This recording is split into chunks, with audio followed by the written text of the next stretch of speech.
আল্লাহ তাআলা বলেন, ইন্নাল মুনাফিকিনা ইউখাদিউনাল্লাহ।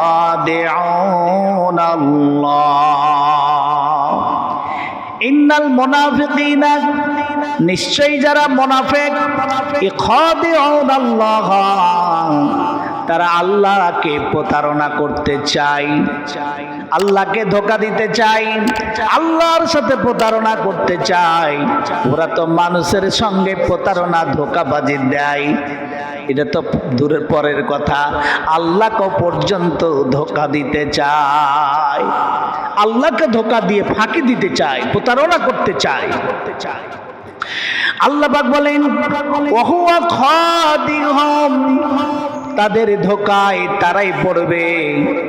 এই যে আমাকে ধোঁকা দিচ্ছে, আমার সঙ্গে প্রতারণা করছে, এই জন্য ধোঁকার প্রতারণার শাস্তি তাদেরকে পেতে হবে। কি পেতে হবে? এই যে ধোঁকা প্রতারণা দিচ্ছে, এর শাস্তি পেতে হবে।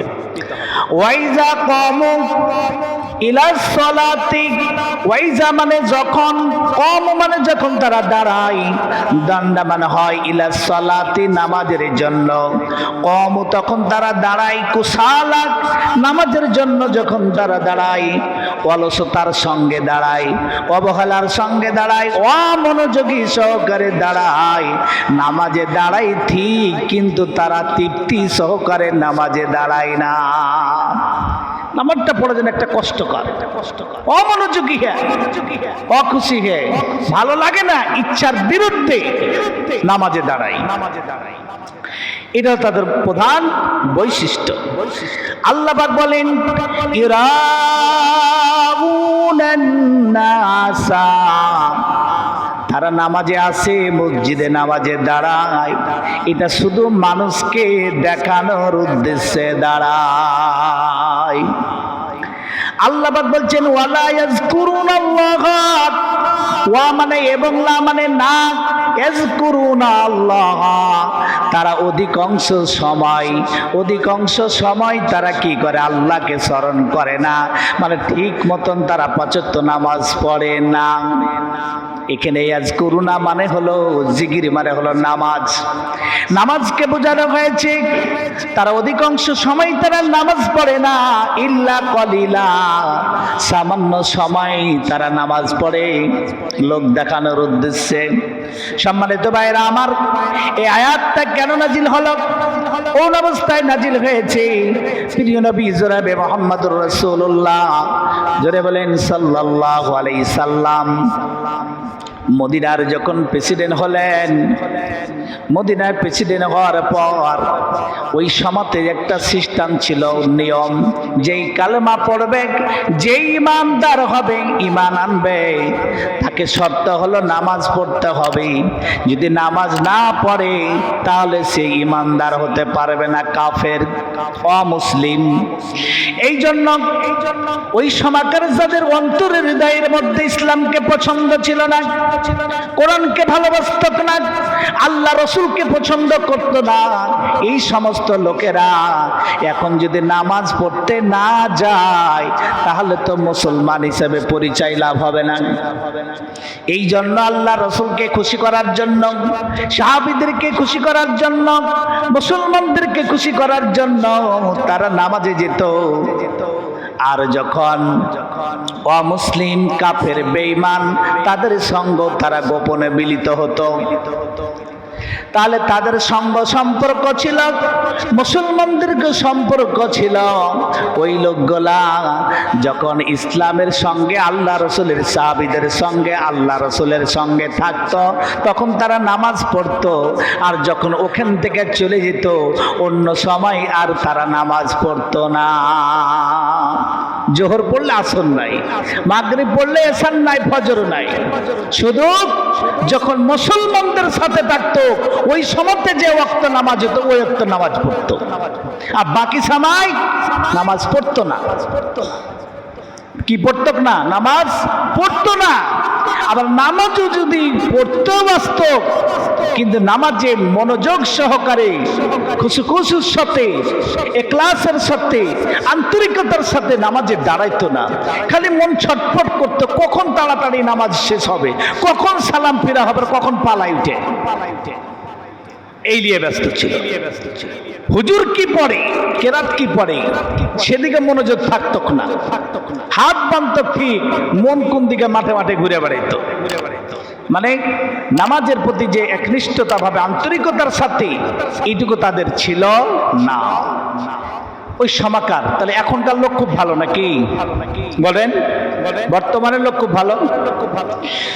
আল্লাহ পাক তাই বলতেছেন, যারা মুনাফিক হবে এদের চরিত্র বৈশিষ্ট্য করছে এরা আল্লাহকে ফাঁকি দিতে চায়, আল্লাহর সঙ্গে প্রতারণা করতে চায়।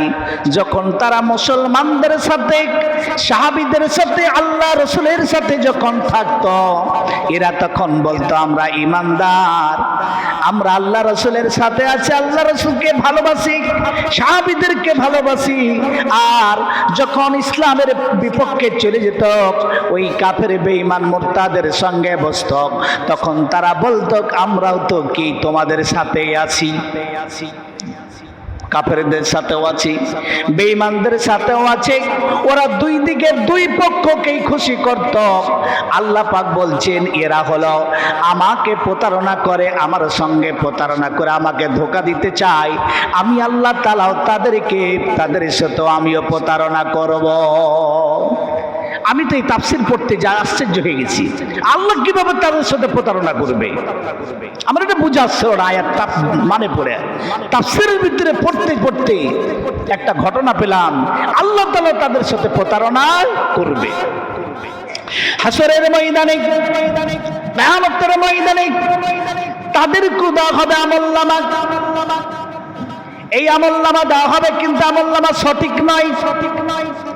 এমনকি বলা হয়েছে তাফসীরের মধ্যে তাদেরকে দেওয়া হবে নূর।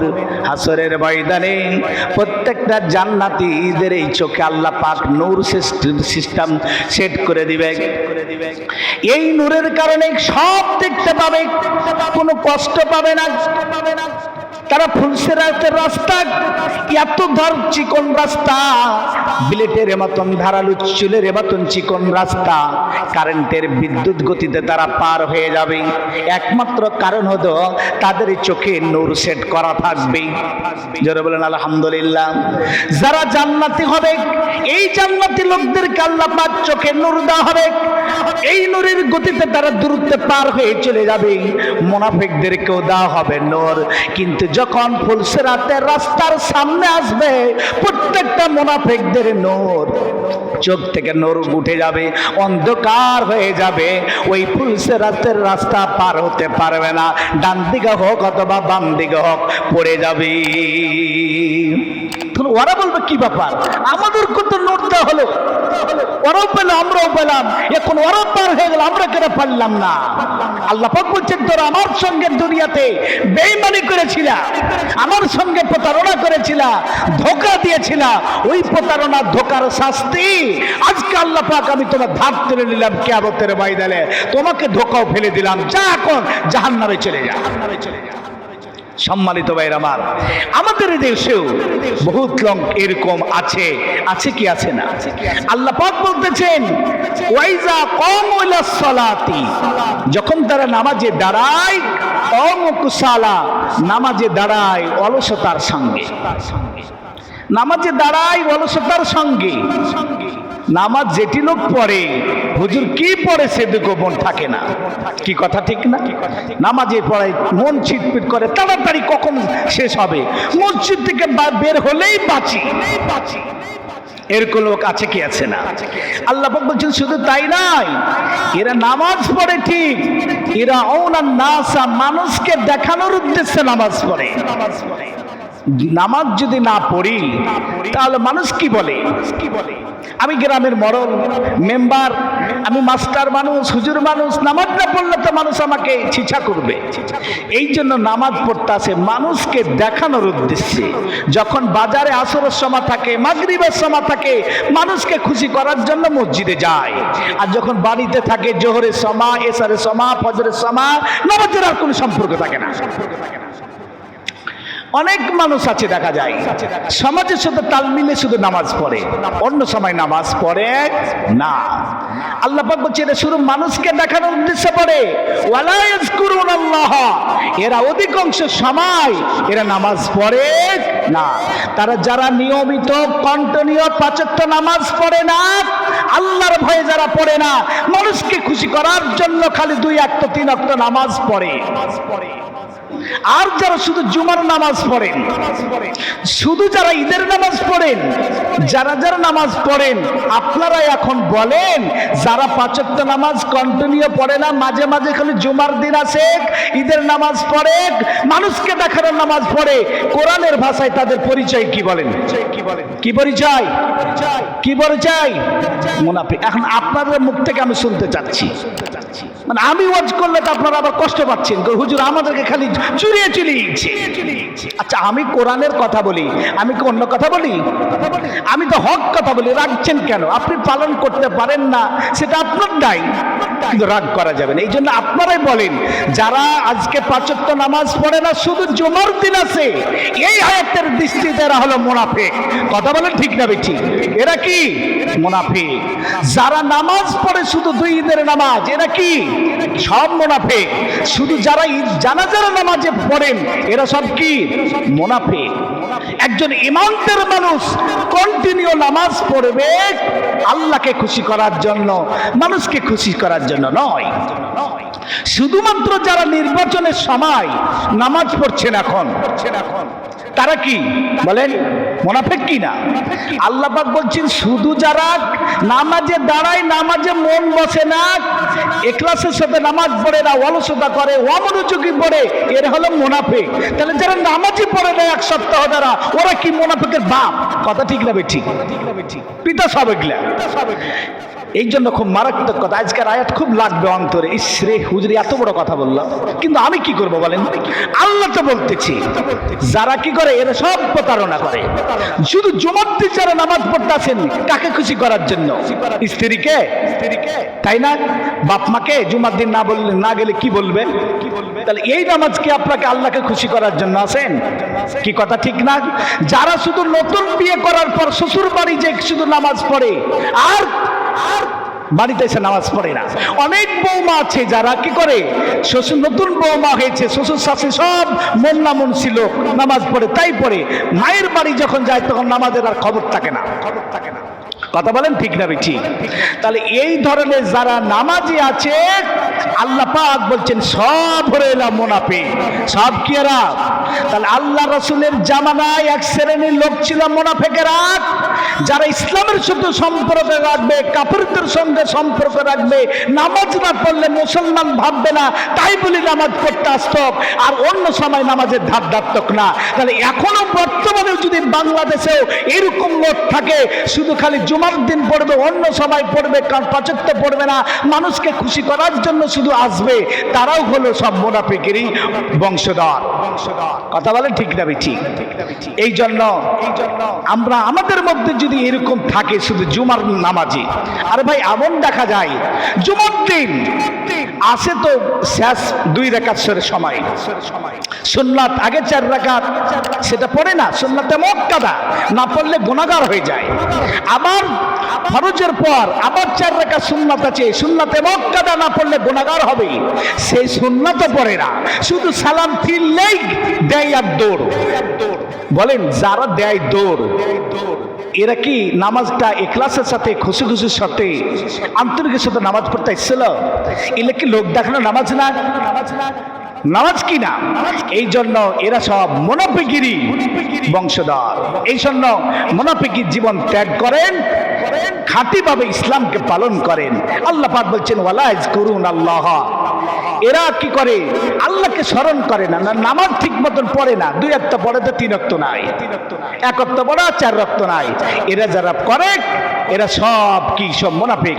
ইল্লা কলিলা, এরা সামান্যতম শ্লোকই খালি পড়ে, সামান্য সবাই পড়ে, অন্য সবাই পড়ে না। আল্লাহ পাক বলেন মুযাবযাবিনা বাইনা যালিকা, আল্লাহ পাক বলেন এই লোকগুলার হলো দদল্যমান অবস্থার মধ্যে আছি। ইমানদার আর কাফেরদের মধ্যখানে মাঝখানে দাঁড়ামান দদল্যমান।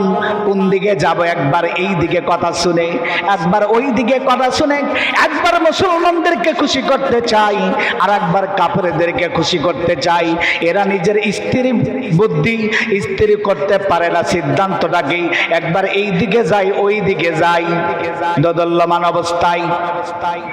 আল্লাহ পাক বললেন ওয়ালা গিলা হাউলাই, তারা এই দিল্লা ইলা হাউলাই, তারা এই দিকে নয়, মুসলমানদের দিকে নয়, ওয়ালা ইলা হাউলাই, আর কাফেরদের দিকেও নয়। যারা মুনাফিক হবে এদের বৈশিষ্ট্য চরিত্র হলো এরা উভয়কে খুশি করতে চায়। এরা হলো দ্বিমুখী নীতি উচ্চারণ করে। কয় মুখী? দোমুখা সাপ, আমাদের আঞ্চলিক ভাষা বলে দোমুখা সাপ। দোমুখা সাপের নাকি 2টা মুখ থাকে, এই মুখও খুশি করে ওই মুখকেও খুশি করে। এইভাবে থাকা যাবে না। মুনাফিক হলো কাফেরদের চাইতে ভয়ানক। ইসলামের সবচেয়ে বড় ক্ষতি করে মুনাফিকেরা। এই জন্য জাহান্নামের ভয়ানক জায়গায় থাকবে মুনাফিক। আপনাকে মুনাফিকি জীবন ত্যাগ করতে হবে। আল্লাহ রাসূল সাল্লাল্লাহু বর্ণনা করতেছেন, একটা নদীর সাথে উদাহরণ দিলেন, হাদিসের মধ্যে আছে 3 জন বন্ধু। কয়জন বন্ধু? আমি ইতিপূর্বে বলেছি, অনেকবার বলেছি, আপনাদের মনে আছে কিনা? 3 জন বন্ধু, একটা নদী, যে নদীর মধ্যে প্রচুর ঢেউ আর স্রোত প্রবাহমান, 3 নৌকা নাই, কিচ্ছু নাই। 3 জন বন্ধু সিদ্ধান্ত নিল ঝাঁপ দিবে একসাথে, পার হয়ে চলে যাব। হেলতে তো পারি। প্রথমে একজন ঝাঁপ দিল নদীতে, সাঁতার কেটে ওই পারে চলে গেছে। ওই পারে যে ডাকতেছে, ভাই সমস্যা নাই, চলে আসো, পার হয়ে আসা যাবে। আরেকজন ঝাঁপ দিয়েছে মধ্যখানে, যে এই পারে যে চলে এসছে, চলে আসো। ওই পারে বলছে যে দাঁড়িয়ে আছে, সাহসকে ঝাঁপ দেয়নি, ও বলছে যাও না, এই পারে ঘুরো। একবার এর কথা শুনে আরেকবার ওই পারের কথা শুনে, এখন এটাকে বলা হয় দদল্যমান। কোন দিকে যাবে? এক সময় সিদ্ধান্ত স্থির ভাবে দাঁড়িয়ে গেল, চিন্তা করছে কার কথা শুনি। এমন একটা বিশাল ঢেউ আসলো, ওই ঢেউ তাকে পানি তলদেশে নিয়ে চলে গেল, শেষ হয়ে গেল। তাহলে যারা মুনাফিক জীবন করবেন, একদিকে একবার ইসলামের পক্ষে থাকবেন, একবার বাতিলের পক্ষে থাকবেন, ইসলামের পক্ষের শক্তির পিছনে থাকবেন, আরেকবার বাতিল শক্তি মানবতার যারা রচিত সংবিধান চায় তাদের পক্ষে থাকবেন, কোরআনের পক্ষে থাকবেন না। এই দিকে ওকেও খুশি করবেন, একেও খুশি করবেন, তাফসীরও থাকবেন আগাদিকে, যাত্রা তো থাকবেন আগাদিকে, মানে একেও খুশি করবেন, ওকেও খুশি করবেন। এরা হলো সব মুনাফিক। এরা সব কে? মুনাফিক। এই মুনাফিকরা আল্লাহ পাক বলছেন এরা এদিকও নাই ওদিকও নয়। এমন এক সময় আছে ইসলাম আলা লোকদের কাছে আসলে জানে মুনাফিক, হাঁকা এখান থেকে তাপড়া তুপড়া পাঠিয়ে দেয়। আর যখন বাতিল শক্তির কাছে যায়, ওরাও যেন ওদের কাছে বসে, ওরাও ওকে পিটা দেয়। কেউ তাকে গ্রহণ করতে চায় না। কথা বলেন ঠিক না বেঠি? এই জন্য সম্মানিত ভাইয়ের আমার, এই মুনাফিকি জীবন ত্যাগ করে একমাত্র আল্লাহকে খুশি করার জন্য আপনার জীবন, আপনার মৃত্যু, আপনার হায়াত, আপনার জীবন পরিচালনা, যে উদ্দেশ্য আল্লাহর উদ্দেশ্যে নামাজ পড়তে আসেন, যে আল্লাহর উদ্দেশ্যে আপনি কি করেন, রমজান মাসে রোজা রাখেন, যে উদ্দেশ্যে হজ করতে যান, ওই আল্লাহকে সন্তুষ্টি করার জন্য আপনার দুনিয়াবি যতগুলো আছে কাজ কর্ম, আপনার জীবন থেকে মৃত্যু শুরু করে, আপনার রাষ্ট্র থেকে রাজনীতি থেকে শুরু করে পররাষ্ট্র নীতি বলেন, বিচার নীতি বলেন, সব ক্ষেত্রে আল্লাহকে মানতে হবে। কথা বলেন ঠিক না বেঠি? আর যারা আল্লাহকে মানতে চাই না, ইসলামী রাষ্ট্র ব্যবস্থা পছন্দ করে না, কোরআনের সংবিধানকে পছন্দ করে না, মন থেকে মেনে নিতে পারে না, মনে করবেন এরাই হলো মুনাফিক। যারা নামাজ পড়ে শুধু মানুষকে দেখানোর উদ্দেশ্যে, যারা শুধু নামাজ পড়ে জুমার দিন, শুধু নামাজ পড়ে ঈদের দিন, মনে করবেন এই সব চরিত্র হলো মুনাফিকদের চরিত্র। একজন ইমানদার মানুষ এক ওয়াক্ত নামাজ ত্যাগ করতে পারে না, পারে না, পারে না। আল্লাহ পাক বলছেন, আল্লাহ রাসূল বলছেন, লা তারকুস সালাতা মুতাআম্মিদান ফাকাদ কাফারা। যে ব্যক্তি ইচ্ছাকৃতভাবে এক ওয়াক্ত নামাজ ত্যাগ করে সে কাফের হয়ে যায়। সে কি হয়ে যায়? দেখেন তো, এই বাংলাদেশের 90% মুসলমান, এই যে আপনাদের আখিরাতে আমার মনে হয় মেজরিটি পার্সেন্ট, 2-3টা ঘর বাদ দিয়ে সবই তো মুসলমান। কি কথা ঠিক না? তো আসরের সময়, জুমার সময় দেখেন কত মসজিদ ভরপুরে আছে। আসরের নামাজ পড়া কি সুন্নাত, জুমার নামাজ ফরজ, আর আসরের নামাজ মাগরিবের নামাজ হলো মুস্তাহাব নাকি? তো তখন কয় কাতার লোক হয় বলেন? আপনারা বলেন কয় কাতার লোক হয়? ওই লোকগুলোকে ইচ্ছাকৃতভাবে নামাজ ত্যাগ করে কি করে না? তাহলে ওই লোকগুলোকে যদি এখন কাফের বলি, তাহলে আমাকে তাড়াইবেন গ্রাম চায়, এই হুজুরের দরকার নাই, ও পারি থাকুক, অন্য একটা হুজুরলে আসবো। কি কথা ঠিক না? তখন সবাই হুজুরের পিছনে লেগে যাবেন, হুজুর তাড়াও, কামার হবে না। আল্লাহ তো বলছেন যারা ইচ্ছাকৃতভাবে একাত্ম নামাজ পড়ে ত্যাগ করে সে হলে কাফের হয়ে যায়, কাফের হয়ে যায়। আল্লাহ রসুলও বলেছেন। তাহলে কি করবেন? আমার উপর রাগ করে লাভ কি? বললে আল্লাহ রসুলের প্রতি করেন, আর নাই মুরতাদ হয়ে যান, ইসলাম ছেড়ে হিন্দু হয়ে যান, খ্রিস্টান হয়ে যান। যে কোনো একদিকে থাকতে হবে। আসুন আল্লাহ পাক যেন আমাদের প্রত্যেককে নামাজ পড়ার জন্য কবুল করেন। 5 ওয়াক্ত নামাজ পড়া, ইসলামের মধ্যে যেন আমরা পরিপূর্ণভাবে প্রবেশ করতে পারি, আল্লাহ পাক তৌফিক দান করে। আল্লাহু আমিন। আল্লাহ পাক বলেন, ওয়া মাইয়ুদ্লিল্লাহু ফালান তাজিদা লাহু সাবিলা। হে রাসূল সাল্লাম, আপনি মন খারাপ করিয়েন না। আল্লাহ রাসূল দিনের দাওয়াত, ইসলামের দাওয়াত মক্কার লোকদেরকে দাওয়াত দিতেন। এই লোকেরা ইসলাম কবুল করত না, আল্লাহ রাসূলের সঙ্গে ঠিকই হুহা ধরত, আল্লাহ রাসূলের কথাতে রাজি হয়ে যেত। আল্লাহ রাসূলের কাছ থেকে চুরে চলে গেলে আবার তারা মুনাফিকি আচরণ করত, পালন করত না। এই জন্য আল্লাহ রাসূল সাল্লাম মন খারাপ করেছেন, মনটা মানে ভারাক্রান্ত হয়ে গেছে। আমি যে ইসলাম প্রচার করে কেউ আমার কথা শুনছে না, তাহলে কি আমি আল্লাহর কাছে দায়বদ্ধ হয়ে যাব নাকি? আল্লাহ পাক এই কোরআনের আয়াত দিয়ে বলে দিলেন, ওয়া মাইয়ুদ্লিল্লাহু, আল্লাহ তাআলা বলতেছেন, ওমান যে ব্যক্তি পথভ্রষ্ট, আল্লাহ পাক যাকে পথভ্রষ্ট করে দেন, ফালান তাজিদা লাহু, আপনি কখনো তাকে পাবেন না সাবিলা, জান্নাতের পথে, ইসলামের পথে, সঠিক পথে তারা আসবে না। এখন অনেকে বলছেন, তাহলে আমার দোষ কি? আল্লাহ তো আমাকে পথভ্রষ্ট করেছে, ওয়াজ করাও ফের মুশকিল। অনেকে আছে আমার তো দায় ছিল, আল্লাহ তো আমাকে এই পথে নিয়ে আসবে, তাহলে আমার দায় কি? আল্লাহ বলছেন, না, তোমাকে সময় দিয়েছি, বয়স দিয়েছিলাম, সব কিছু দিয়েছিলাম, তুমি তোমার নিজের ইচ্ছা মতন চলতে চলতে এমন একটা পর্যায়ে চলে গেছো, আল্লাহ পাক রাগান্বিত বলছে, যা, তোর কপালের হেদায়েতই নাই, তুই যা পারবি তা কর। একটা ছেলেকে প্রত্যেকটা গার্জেন, অভিভাবক চেষ্টা করে ছেলেটাকে আদর্শ চরিত্রবান করে তোলার। প্রত্যেকটা পিতামাতাই চায় আমার ছেলেটা লেখাপড়া করে যে একটা ফার্স্ট ক্লাস অফিসার হয়, যেন একটা মাস্টার হয়, বলে যে একটা মাওলানা হয়, অথবা একটা হাফেজ হয়। প্রথমে প্রত্যেকটা পিতামাতার এটা চিন্তাধারা থাকে, চাওয়া থাকে মনে, ওর পিছনে টাকা খরচ করে। এক সময় করতে করতে দেখা যায় ছেলেটা বাপের কথা শুনে না, মায়ের কথা শুনে না, মাস্টারের কথা শুনে না, স্কুলের থেকে পালিয়ে আসে, পড়তে বসে না, টাকা খরচ করে ঠিকই, এই করতে করতে করতে দেখা যায় খারাপের মধ্যে চলে যায়। ওই পিতা মাতা বলে, যা, তোর মতো না সন্তানের দ্বারা আশা ভরসা করা কিচ্ছুই যাবে না, তোর দ্বারা কিছুই হবে না, তুই যা পারবি তা করগা, তোর ভালো মন্দ তো নাই, তোর নিজের পেট তুই নিজে দেখে নিস। এটা কখন বলে? মনটা যখন খুব ক্ষিপ্ত হয়ে যায়, ওর প্রতি মনটা চটে যায়, এর দ্বারা আর কিছু হবে না, ও চলে গেছে একটা বিপদগামী হয়ে, তখন না বলে। কি কথা ঠিক না? তারপরেও মনে মনে কষ্ট পায়, বললেও এটা একটা হুমকি স্বরূপ বলা হয়। আল্লাহ পাক বলতে যে, হে রাসূল, আপনি যতই আপনি চেষ্টা করেন, আপনি কালেমা দেন, কিন্তু আমি আল্লাহ তাআলা সবাইকে হেদায়েত করব না। ওর দেখেছি, ওর অন্তর, ওর বৈশিষ্ট্য, আমি আল্লাহ তাআলা যাকে মোহর মেরে দিয়েছি, পথ ভ্রষ্ট করে দিয়েছি, গোমরাহির পথে নিয়ে চলে গেছি। ফালান তাজিদা, কখনো না আপনি পাবেন না লাহু তাকে সাবিলা, সঠিক পথে আসা। এই জন্য আপনি যদি এক হাত আগান, আল্লাহ পাক দুই হাত আগাবে।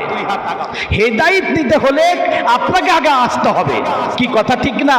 আপনার পেটে ক্ষুধা লেগেছে, আপনি বাইরে গেছেন, বাড়িতে না, হোটেলে যেতে হবে, যাওয়ার পর বলতে হবে আমাকে খাবার দেন। কি কথা ঠিক না? আপনি হোটেলেও যাবেন না, খাবেন না, রাস্তায় ঘুরবেন, আপনাকে কেউ এক মুষ্ঠ খাবার দিয়ে যাবে না। দোকানে আপনার পকেটে টাকা আছে, দোকানদারের কাছে যাবেন না, আপনাকে দোকানদার আপনাকে মাল বিক্রি করবে না। এটাই হলো স্বাভাবিক। আপনার ক্ষুধা আপনাকে আগাইতে হবে। আল্লাহ পাক বলছেন, বান্দা তুমি যদি হেদায়েত পেতে চাও, জান্নাতের পথে আসতে চাও, তাহলে তুমি আগে আসো। কি কথা ঠিক না? ঠিক। আমি পথ দিয়ে দিচ্ছি, আমাকে আসতে হবে।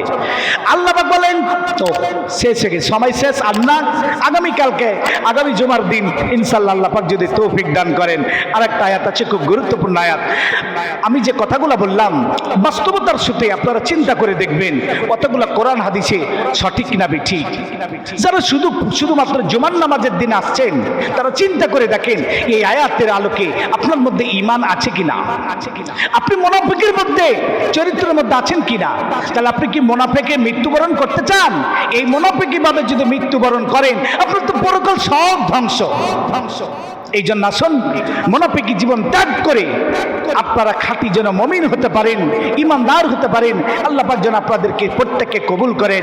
জোরে বলেন আল্লাহু আমিন।